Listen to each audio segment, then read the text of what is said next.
Olá pessoal, seja bem-vindo para mais um Carta Viva Cast. Hoje, celebrando essa temporada de 35 anos do Ministério Sal da Terra. E é legal que hoje estou aqui com Paulos, né? Uma história que foi construída entre Paulos e César e tantos outros irmãos dessa jornada. Que legal estar aqui celebrando esse tempo juntos. Eu sei que isso está acontecendo de forma simultânea em Uberlândia, Salvador, e aqui a gente está no Centro-Oeste, em Goiânia. E eu gostaria de começar aqui cumprimentando o nosso primeiro Paulo da conversa, Paulo Eduardo. Seja bem-vindo. E aí, Cezão? E aí, Neto?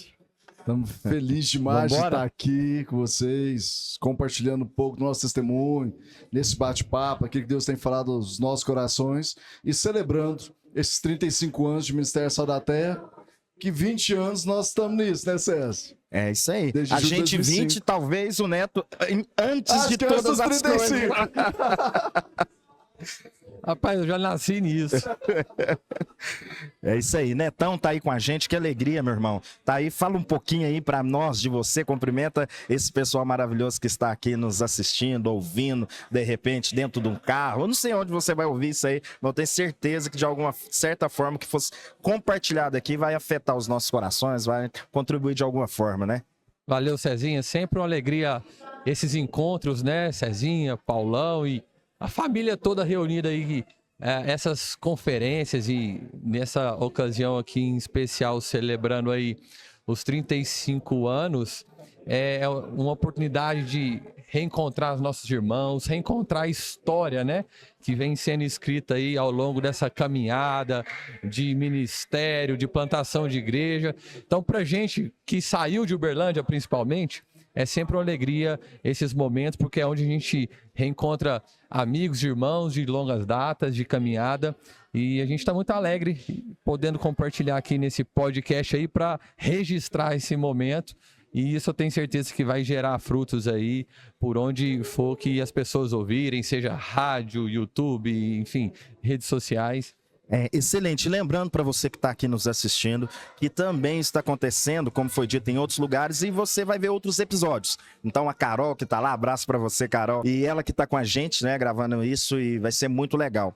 Paulo, nesses 20 anos em que você faz parte, o que mais te chamou a atenção nessa grande família que a gente chama de Sal da Terra? Rapaz, o que mais me chama a atenção faz parte da minha conversão. Eu lembro que em julho de 2005, eu cheguei na igreja, na Centro-Oeste, lá em Uberlândia, né? E quando eu entrei na igreja, tava na recepção Mauro Sérgio, Maísa e o Rodrigo Rangel. Eles me receberam com um abraço tão forte que eu me senti abraçado por Deus. E isso é o que eu melhor experimento no Ministério Sal da Terra, esses abraços. Isso tem marcado a minha vida, a minha família, a vida dos meus filhos, porque é tão forte, é tão bom, é tão bonita essa relação, esse abraço, essa recepção, esse acolhimento que transformou minha vida, me ensinou a ser assim, e todos aqueles que eu tenho a oportunidade de conversar, que sentam no meu sofá, que sentam na minha mesa, testemunham disso. É interessante o Neto compartilhar aqui, como ele bem disse, ele já nasceu nisso. Quando você começou a perceber as coisas na sua casa, parece que na sua casa as coisas sempre foi muito assim, né, Neto? A partilha, eu me encontro bem à vontade quando estou na sua casa, quando eu digo sua casa, casa do seu pai, que de alguma certa forma deságua na sua, isso é uma cultura que você viveu e você compartilha disso em tantas outras mesas. Vivendo isso, você possivelmente chegou momentos, né, por esse acolhimento do seu pai, de sua mãe, de seus irmãos, com tantos outros irmãos, que você falava assim, poxa, e eu, né? Dentro disso tudo, porque talvez nessa cultura que muitos de nós aprendemos e fomos criados na fé, a gente aprende sempre a compartilhar tudo. E há momentos que a gente quer o nosso quarto, o nosso tempo. O meu pai, a minha mãe, você sempre foi alguém que repartiu os seus pais com muita gente. Dentro desse tempo, o que tem sido essa experiência aí? É uma experiência maravilhosa.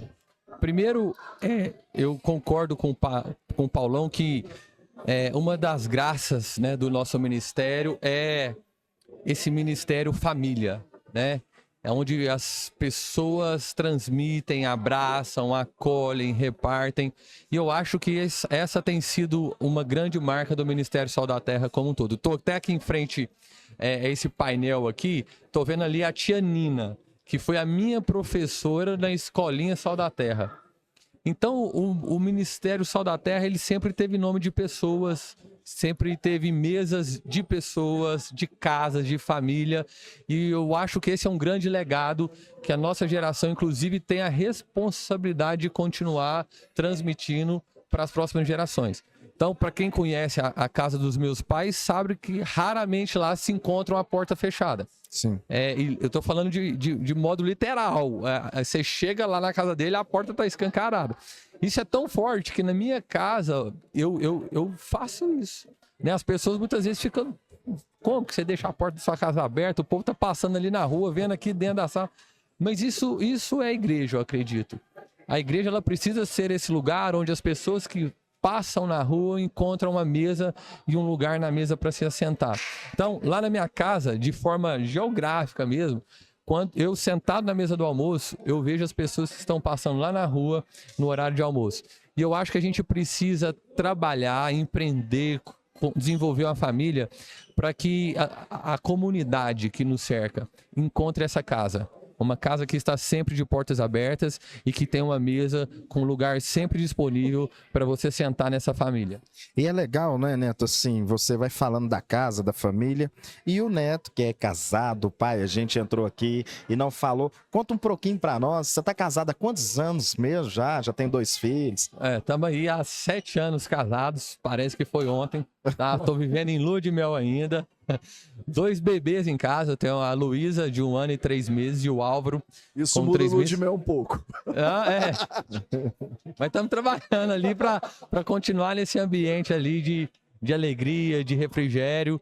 E graças a Deus, nós vivemos recentemente um milagre na nossa casa, né? A Ana teve uma gestação de altíssimo risco e precisou ficar na UTI. O Álvaro ficou 28 dias na UTI.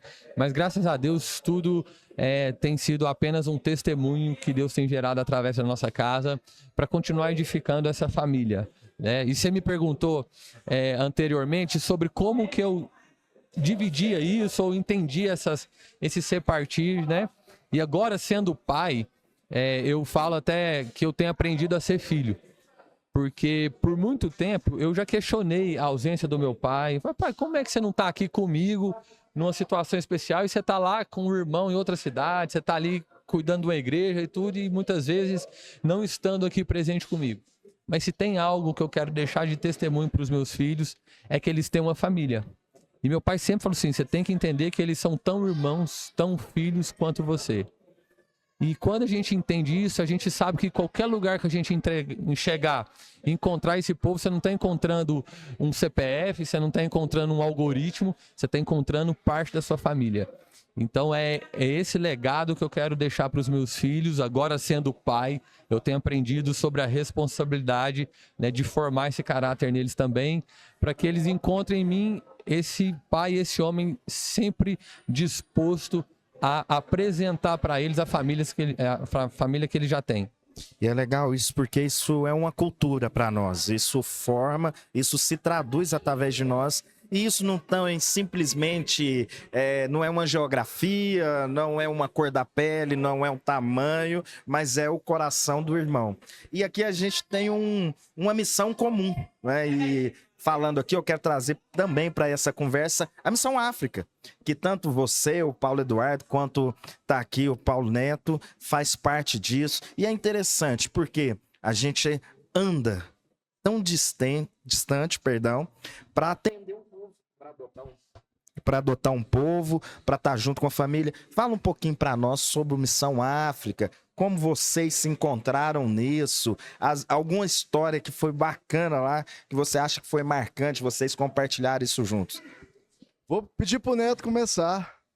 Ele foi para a África primeiro que eu. Hoje a gente está junto nisso. É o nosso atual presidente lá da Missão África. Começa aí, Neto. Fala um pouco da missão. Bom, eu sou sou suspeito para falar de Missão África, porque inclusive conheci minha esposa através da Missão África. Então, qualquer Missão coisa que eu África. falar aqui vai parecer que eu tô fazendo jabá, né? Falando de África, de família, Tá tudo. Então não tem como separar uma coisa da outra. Se hoje eu tenho uma família, uma casa, se hoje eu tenho Luiz e Álvaro, foi porque Deus nos uniu através desse propósito e dessa família, né? Mas eu estive em Moçambique pela primeira vez em 2011, não, desculpa, 2012. A missão começa em 2011 com uma viagem, né, de um grupo para uma conferência lá, e Deus plantou essa semente ali na casa do Maurício Calau, da Juliana, através da vocação dela de médica. Ela olhou para aqueles irmãos, viu essa carência que eles têm na área da saúde, posteriormente na área da educação, e começamos essa relação conhecendo a nossa família lá. E eu falo que a Missão África, ela é muito mais do que um povo do Brasil fazendo missão em Moçambique, tá? Porque o Paulão pode confirmar isso aqui. Boa parte da Missão África, do propósito que ela trabalha na nossa vida, é a nossa transformação. Então eu falo que muitas vezes os nossos irmãos de Moçambique fazem mais missão na nossa vida do que a gente na vida deles. E eu acho que é isso. A gente, para experimentar o sobrenatural de Deus, para sermos forjados naquilo que Ele quer gerar em nós, nós precisamos estar disposto a conhecer os nossos irmãos, para que eles nos ajudem a enxergar quem Deus quer formar em nós. Muitas vezes a gente não conhece aquilo que Deus quer formar em nós porque a gente fica limitado a olhar só para o espelho. E olhando para o espelho, tentando nos encontrar, a gente jamais vai nos conhecer e conhecer aquilo que Deus quer de nós. A gente só vai verdadeiramente conhecer o que Deus tem para nossas vidas quando formos apresentados aos nossos irmãos. É eles que vão nos falar quem nós somos em Deus. Fantástico, muito legal isso aí. E uma coisa interessante aqui, e lembrando muito daquilo que seu pai compartilha, nos ensina e traz isso para nós, ele sempre fala do seixo rolado. O que é o seixo rolado? É a pedra que rola pelo rio. E quando Davi foi derrotar o gigante, ele encontrou essa pedra lá, no lugar aonde que ele tinha que lutar com aquele gigante. E é interessante que muitas coisas a gente vive na missão. E chegando lá, vivendo tantas coisas, você teve a oportunidade de, no caminho de Cristo, da missão, do propósito, encontrar alguém para partilhar e continuar cumprindo essa missão, que foi sua esposa. Então é muito curioso ouvir isso, né? E a gente aprender esse testemunho, edifica e anima. Então você que está ouvindo, tá vendo? De repente você está buscando longe, mas entenda o propósito de Deus para sua vida, que as pedras para derrotar o seu gigante tá dentro do propósito que Deus estabeleceu para você. Eu acredito que deve ter muitos testemunhos, né? Muitas coisas interessantes vividas nesse momento. Sem dúvida. Como o Neto muito bem diz, e a gente resume isso assim, os missionários são tão importantes quanto a missão. Nós, às vezes, a gente vai lá como liderança de equipes, porque a gente tem sempre ali 20, 25 pessoas, já teve grupo de 40 pessoas. E a gente, na liderança do processo, muitas vezes a nossa missão é cuidar da equipe missionária. Não dá nem tempo de atender na ponta. Mas a gente está ali como base, sustento, para que o pessoal possa lá cumprir a missão. E nessa perspectiva, nesse entendimento, nós vamos lidando ali com muitas realidades. A Missão África, ela nunca foi da igreja. Ela é uma missão confessional a partir da igreja, que alcança todo o Brasil até Moçambique. Nós temos gente de várias partes do Brasil e do mundo indo com a gente, e experimentando aquilo que Deus faz lá nas nossas vidas e na vida dos nossos irmãos. Então ali, César, naquilo que a gente vai lidando, na rotina diária, desde fazer o café da manhã, tomar o café ali juntos, ir para a aldeia, fazer o nosso trabalho, voltar, preparar a mala, a gente se depara muito com a nossa realidade. Porque é naquela hora que a gente chega ali à noite, que a gente vai para o nosso devocional, que a gente vai conversar, que a gente vai entender aquilo que Deus tem a falar com cada um de nós.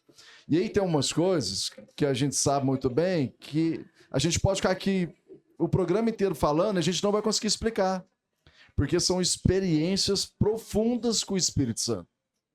De restauração de casamento, de vida transformada, de pessoas que estão ali na sua mais pura dedicação, vontade, com uso da sua expertise, com boa intenção, como médico, como professor, como enfermeiro. Mas aí chega lá na hora que você vai entender que tudo que eles precisam, que por mais que você seja tecnicamente muito capacitado, eles querem amor. Eles querem abraço. Eles querem um contato físico, genuíno. Porque você... No outro dia, na outra semana, a gente vai embora. E aí, sabe o que marca, gente? Quando a gente volta lá, eles nos chamam pelo nome. Aí o tio Paulo, o tio Neto. É forte. Muda tudo. Porque isso vai mexendo com a identidade, com a relação que vai além de um serviço prestado. Às vezes a gente vai lá, você volta até assim, cansado e justificado mentalmente. Fiz muitas coisas. Porque ele não para, né, Neto? É o dia inteiro, é pauleira, gente, 250 atendimentos por dia. 250 atendimentos por dia. Só que acaba. E aí, na hora que você volta para casa, você vai entender a realidade mais profunda com Deus. Na sua intimidade, naquilo que Deus falou com você, inclusive ajudando o irmão. Um ponto interessante é que, além de tudo isso, do cumprimento dessa missão, daquilo que nós entendemos aqui como família, a gente percebe que ainda há uma dicotomia. Muitas vezes as pessoas até fazem aquela roda da vida, a gente vê que há uma linguagem social nesse sentido, em muitas palestras, onde a espiritualidade ela se torna uma fatia da roda da vida. E a gente tem aprendido desde daquilo que a gente se converteu no caminho, ouvir dos nossos amigos, pastores, irmãos, pais que nos ensinam que isso nunca foi separado, que não há uma dicotomia entre a minha vocação e a minha devoção. Mas muitas vezes isso entra num viés que se torna quase extremos, ao ponto de um, né, ficar cego diante do outro. Então, no meu trabalho aqui não há minha devoção. No meu empreendimento não cabe a minha fé. Ou no meu casamento aqui o Senhor não entra, porque quem decide isso sou eu e minha mulher, meu amigo, não entra aqui. E eu queria ouvir assim, você, Neto, eu tenho visto um testemunho naquilo que você tem expressado através da sua vocação e como você traduz a sua fé em tudo isso. Né? E a gente percebe que ainda há essa dicotomia, talvez essa confusão tem distanciado muitas pessoas do propósito. Como que você enxerga essa questão, né, daquilo que é a sua vocação e a tradução da sua fé para transformação e desenvolvimento social? Excelente, Cezinha. Eu vejo que, de fato, isso é um desafio principalmente para a nossa geração, que tem vivido angústia nesse sentido, porque muitas vezes tem feito um esforço mirabolante para tentar equilibrar os pratinhos ou separar a vida em caixas, e tá aí o grande erro. Até aproveitando o contexto aqui da Missão África, porque a Missão África foi a primeira igreja que a minha esposa conheceu. Talvez, dificilmente ela teria se apaixonado pela família de Deus se ela tivesse frequentado um culto primeiro. Porque ela viu um povo que Deus usou para ministrar o coração dela e trabalhar essa conversão. E, inclusive, entendendo que o dom que Deus deu para ela, a profissão que Deus deu para ela, poderia ser um ministério para servir a vocação de Deus. Uhum. E aí, isso a gente precisa entender. Deus deu dons, repartiu dons, talentos, habilidades na vida de todos nós, para que isso estivesse a serviço do reino. E é importante a gente entender a responsabilidade disso, que a gente não serve o reino e o povo de Deus só no final de semana, no domingo, ou só no ministério ali dentro da liturgia do culto. Eu preciso servir a Deus, cuidar do povo de Deus, construir essa família, alcançar essa família dentro do meu trabalho, dentro da sociedade onde Ele me colocou.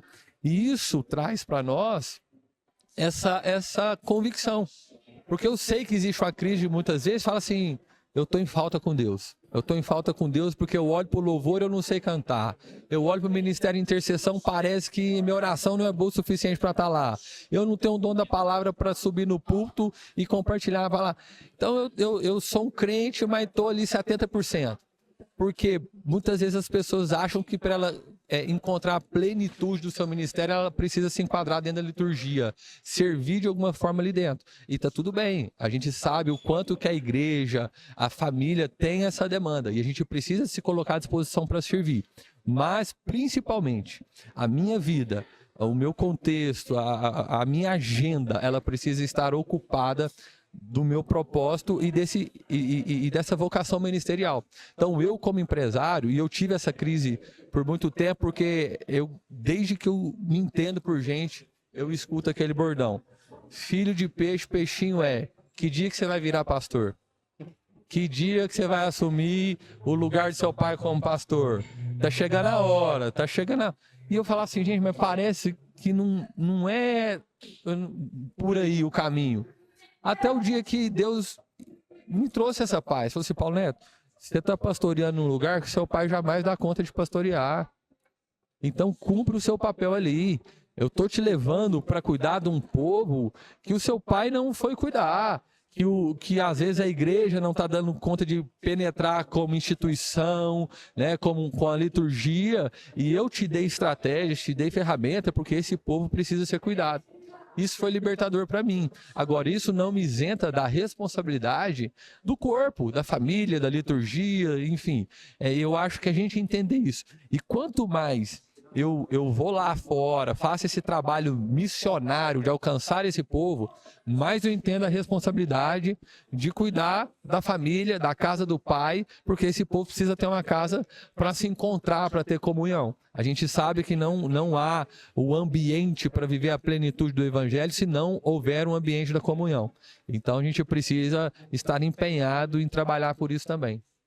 E um dos fatos que tem adoecido, literalmente mesmo, emocionalmente, muitas pessoas a culpa por achar que não está cumprindo um propósito que Deus chamou, porque ele não se enquadra na liturgia. A gente tem sentado com várias pessoas e ouvido muito sobre isso, sendo que de repente a gente deveria ajudar essa pessoa encontrando o seu propósito na sua vocação, aonde ela está, ao invés de reduzir ela a uma atividade que mais vai ocupar o tempo dela do que gerar propósito para transformação de tantos outros lugares. Você também, Paulão, como diretor lá da Missão Sal da Terra, da área da ação social, desenvolvimento social, né? Perdão. Como que você enxerga essa mão, essa atuação, esse propósito de Deus também nesse ambiente na área da saúde e da educação e transformação social? Isso aí. A missão hoje trabalha nessas 3 vertentes, né? Saúde, educação e social. Quando a gente fala de social, a gente tem, como você estava falando, né? A gente pensa muito em ação social, né? E a gente tem trabalhado uma cultura pedagógica de falar que é um desenvolvimento social. Porque ela vai além de uma ação. Hoje a missão tem a sua missão, a sua visão, e diz o quê? Nós cuidamos de pessoas para transformar vidas. Onde está a essência disso tudo? O cuidar. Porque cuidar não é ir lá e simplesmente fazer uma ação. Existe uma outra ação, e uma outra ação, e uma outra ação, uma dedicação na vida. Uma constância, né? Uma constância, muito bem, né? Que vai gerando vínculo que pode e leva a uma transformação de vida. Por quê? A gente precisa entender cada dia mais, não o contexto de simplesmente fazer uma ação para gerar uma transformação, mas entendimento de uma responsabilidade para com o outro que gera uma transformação. Nós temos na missão hoje 3.500 colaboradores. A missão no Ministério Sal da Terra é um dos braços mais fortes da expressão da igreja na vida da comunidade. Por quê? Porque ela presta um serviço bem prestado? Pode ser também. Mas é porque nós entendemos cada uma dessas pessoas que estão lá conosco como nosso irmão, que precisa entender a sua identidade cuidada, e que a partir do cuidado com ela, ela vai atingir o outro irmão, o próximo, para que ela possa impactar o outro a ponto de transformar a vida. Então é um cuidado que vai sendo cascateado a partir da especificidade, da formação, do entendimento, da capacitação daquela pessoa na vida, no trabalho dela, mas diante de uma identidade transformada. Então ela não precisa, para nós, fazer parte da nossa igreja para estar participando da nossa missão, mas ela só precisa entender a nossa identidade, a nossa vocação, para que isso possa ser vivida por ela, entendida por ela, passada por ela, para que a comunidade possa ser impactada por ela através de toda a missão, de toda a cronologia, de todo o ensino que nós cremos através da palavra de Deus. Um ponto interessante é quando a gente vira essa chave do que o meu ministério, meu chamamento, minha vocação não está limitada a uma liturgia, a gente começa a ter a sensibilidade de perceber o outro no campo que Deus que nos colocou. Então lá, Neto, como empreendedor, quando você começa a olhar os seus pares, os amigos que você vai sentar à mesa e agora não vai ser só um network. Você entende todo o tempo que é um propósito naquilo. De repente você vai chegar para estar ali, para apresentar o seu trabalho, estar ali, fazer uma parceria com alguém e você vai encontrar uma outra questão que não é só um negócio. Não é? Quando você chega nesse ambiente, você já se deparou com algumas situações que talvez você está mais compartilhando a sua fé nesses lugares do que um dia você subiu numa tribuna para elaborar um bom sermão e pregá-lo. Não, perfeitamente. Isso a gente vive muito isso, sabe, César? Inclusive, esse ano, em uma das nossas empresas, a gente conseguiu um certificado que revela muito isso, que é o GPTW, Great Place to Work, porque nós temos na nossa cultura o DNA daquilo que a gente crê, do cuidado.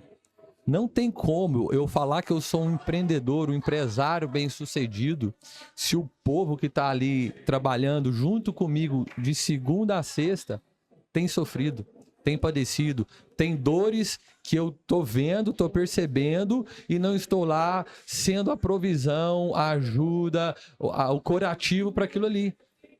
Se eu estou nesse lugar, eu não estou vivendo como um cristão. Se essas pessoas que Deus colocou na minha vida para serem cuidadas, para serem parte desse corpo, estão sofrendo, feridas, estão sangrando, e eu ali, como empresário, mas antes de empresário, como irmão, não estou sendo instrumento na vida deles para ajudá-los, para tratá-los, para trazer cura, trazer evangelho, trazer vida, eu posso ser qualquer coisa menos um cristão. Então a gente precisa entender que não tem opção. Não tem como ser diferente disso. Não tem como eu falar assim, eu sou cristão aqui, peraí, agora desligo o botão do sou cristão, como se eu estivesse desligando o Wi-Fi. Deus, agora desliguei o Wi-Fi aqui, não sou mais cristão, agora eu sou só empresário e sou um sanguessuga desse povo aqui. É que muitas vezes é o desafio do empreendedor. São grandes extrativistas, exploradores de oportunidades, de pessoas, mas nunca geradores de vidas através daquele dom que Deus deu, que é o dom do empreender. E eu entendo muito essa responsabilidade. Eu sei que aquilo que Deus tem colocado na minha mão não são empresas, são vidas. São plataformas para que essas vidas encontrem um lugar onde elas vão se desenvolver, crescerem, terem um ambiente seguro e saudável para expor as suas feridas e encontrar tratamento, encontrar palavra, cuidado e cura. Então é com essa responsabilidade que eu cuido dos meus negócios. Porque eu sei que no dia que isso deixar de acontecer, eu sou só mais um. E aí é o seguinte, Deus, pela misericórdia dele, tem que cuidar de fechar essa porta. Porque aí, se não for para dar esse testemunho, é melhor não estar lá. Não. Isso é tão interessante, desculpa te cortar, César. Porque isso no inverso é interessante também. Porque quando a pessoa ela é contratada por um cristão, já aconteceu comigo. Às vezes ela acha que você não vai chamar atenção, não vai demiti-la, não vai dar uma advertência, porque você é o pastor, você tem dó de mim, como você pode fazer isso comigo? Você está me punindo? Mas diante de um entendimento, de uma transformação de mentalidade, a partir do testemunho cristão, ela entende que até o ponto da exortação com ela, até uma advertência faz parte de um testemunho cristão. Porque se gerou na vida dela um entendimento de responsabilidade, de excelência daquilo que Deus te confiou como empresário, como um coordenador, como um supervisor. Então, é importante o testemunho, porque às vezes as pessoas confundem. Ah, não, como ele é pastor, como ele é cristão, ele não pode fazer isso. Mas quando ela entende o testemunho pleno do processo, da responsabilidade do resultado, daquilo que você precisa entregar, ela entende que até uma exortação faz parte de um processo bíblico de disciplina, de ensino, de cuidado, para que ela entenda na vida dela esse zelo. Porque às vezes o inverso é interessante. A pessoa fala assim, não, ele é crente. Eles vão... Pode deitar e rolar. Exatamente. Querendo perdoar 70 vezes 7. Exatamente. Então, faz parte esse posicionamento firme diante do evangelho, tanto no cuidado, quanto na cobrança da responsabilidade a partir da sua fé, daquilo que você crê. É interessante que Deus é justo, né? Então não é justinho nem justão. Deus é bom. Não é bonzinho nem bonzão, como diz os mineiros, bonzão. Uma vez eu ouvi o Neto, ele trouxe para nós uma expressão usada no campo corporativo, que é o MVP, não sei se eu engano, Isso. que é o mínimo viável possível. Isso. E você estava construindo aqui o raciocínio, e talvez a nossa forma, tanto de viver, se torne uma cultura.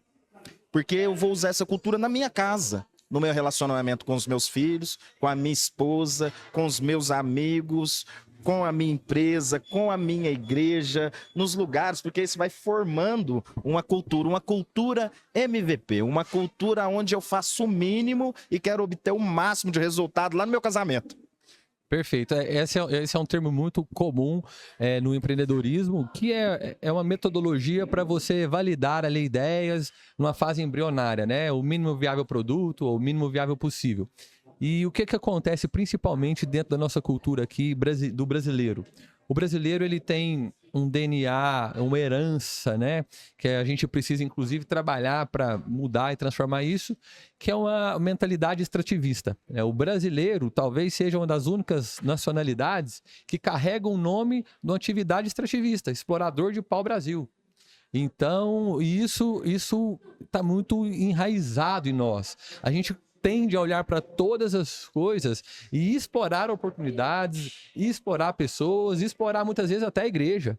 Eu vou na igreja, eu vou explorar o pastor, vou explorar o líder que tá me escrevendo, porque eu quero a minha bênção, eu quero a minha proteção, enfim. E a gente vai se relacionando com a vida assim. E o que acontece? A gente tem a dificuldade de sair dessa mentalidade mínimo viável possível. E a gente começa a viver uma vida assim, não só nos nossos negócios, mas na nossa relação conjugal. Eu sou o mínimo marido possível só para minha esposa me tolerar. Eu sou o mínimo crente possível só para não ir para o inferno. Aí eu dou meu dízimo ali, o mínimo viável possível, só para o devorador não vir pegar mais. Eu faço a oração mínimo viável possível só para bater ponta ali. É isso aí. E aí as pessoas não entendem o porquê também que os resultados delas são medíocres. Que as pessoas que Deus colocou na vida dela começam a viver uma vida de forma medíocre. Eu costumo falar para alguns empresários, não tem nada mais triste, não me fale.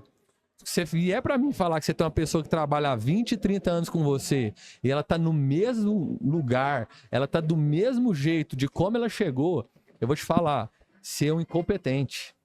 Porque se em 20, 30 anos você não serviu para mudar a realidade dessa pessoa, quer dizer que você só explorou, você só trabalhou com ela o mínimo viável possível, você só devolveu para ela ou só disponibilizou para ela o mínimo viável possível para ela se tornar dependente daquilo que você entrega. E a gente começa a virar explorador da vulnerabilidade.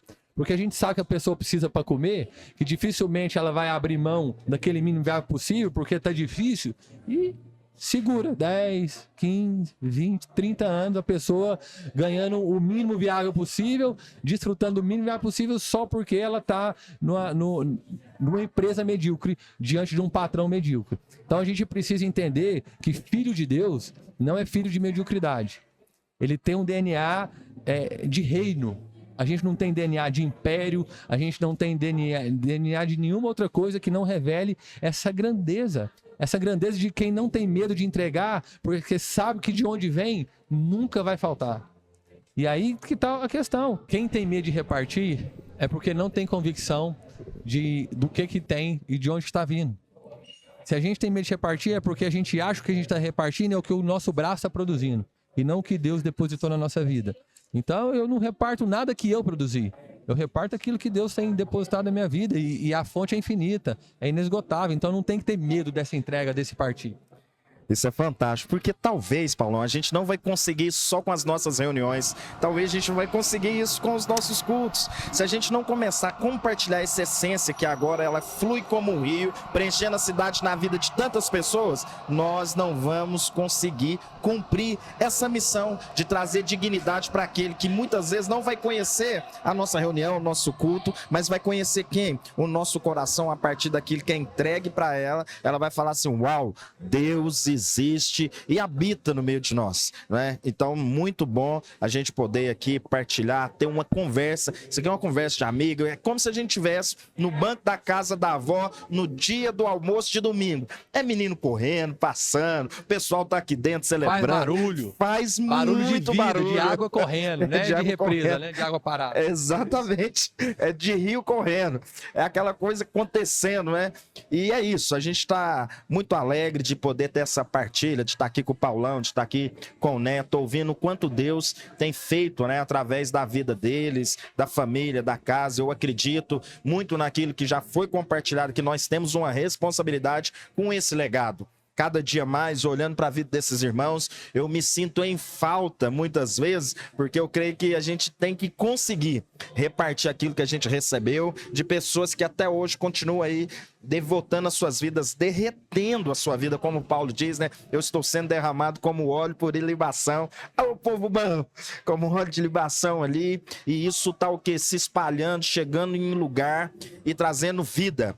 Quinta-feira o pastor trouxe aqui, o pastor Paulo Júnior falou para nós sobre o pão, sobre o vinho e sobre o óleo, né? Então o pão foi moído ali, o trigo foi moído para que houvesse o pão, as uvas foram pisadas, humilhadas para que pudesse liberar o vinho. E a azeitona foi prensada. Quantas vezes nas nossas vidas, né? Eu falo na minha casa, na minha vida, no meu coração, de repente tá lá, a gente está sendo moído, humilhado, prensado, mas a alegria, o consolo é que vai ter pão, vai ter vinho e vai ter azeite, né? Às vezes essa é a nossa vida, a gente passa por esse processo, cada um na sua área, e a gente sabe que talvez o desafio do Paulão não é o do César não é o do Paulo Neto, mas a gente é uma família que, repartindo as nossas dores, nós somos consolados uns pelos outros, porque eu libero o óleo da minha ferida, eu libero o vinho da alegria da minha humilhação, eu libero o pão que traz vida, muitas vezes, quando eu sou moído.